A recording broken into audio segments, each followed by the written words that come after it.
Hi friends, మీ Sharada talk. Hi అండి, అందరు ఎట్లున్నారు? బాగున్నారా? మేమైతే సూపర్ ఉన్నాం. ఈరోజు మా ఇంట్లో వెరైటీ కర్రీ అండి, వెరైటీ పులుసు. ఏం తెలుసా, మొన్న ఒక 5 బెండకాయలు అట్లా మా ఆయన ముదురున్నాయని చెప్పి పక్కకు పెట్టిండు దప్పడం పెట్టమని. ఇవి బెండకాయలు, మా ఇంట్లో కోసిన చిన్న చిన్న కాకరకాయలు.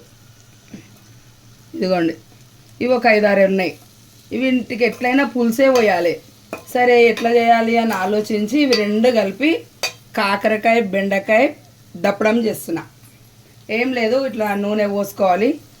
నూనె, కట్ చేసుకున్న ఉల్లిగడ్డలు, అల్లం ఎల్లిగడ్డ, పసుపు ఇంకా వేసి కొద్దిసేపు ఉమ్మగిల్లిన తర్వాత కారం అవి వేసి కొంచెం సేపు ఉమ్మగిల్లనియాలి.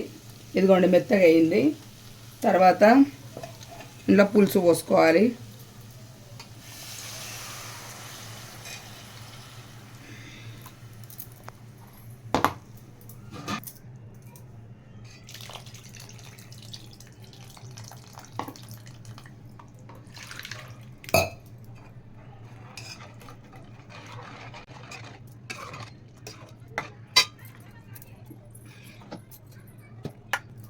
ఇంట్లో ఆల్రెడీ కొంచెం గరం మసాలా వేసేసిన.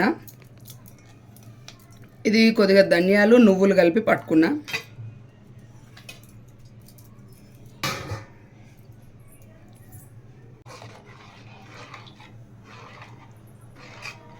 ఫస్ట్ పులుపు చూద్దాం, తక్కువ ఉందా ఎక్కువ ఉందా.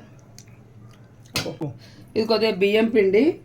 పులుసు మనకి చిక్కగా కావాలంటే కొద్దిగా బియ్యం పిండి నీళ్ళలో కలుపుకొని పోసుకోవాలి.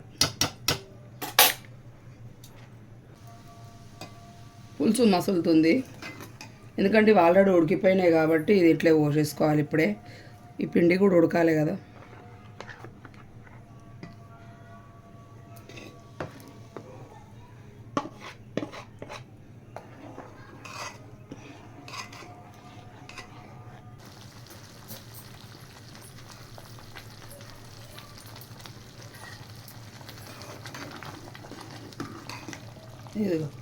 ఇదిగో ఇక చూడండి, ఇగో చిక్కగా అయిపోయింది.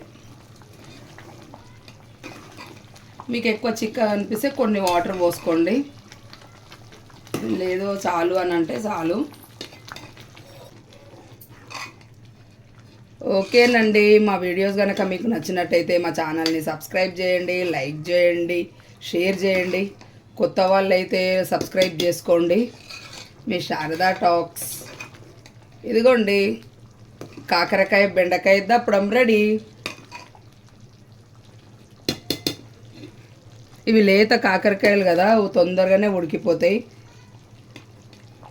చిన్న కాకరకాయలు, చిట్టి చిట్టి కాకరకాయలు ఇవి. బెండకాయ కూడా ఆల్మోస్ట్ నూనెలనే మంచిగా ఉమ్మగిలినాయి, రెండు ఉడికిపోయి ఉండొచ్చు.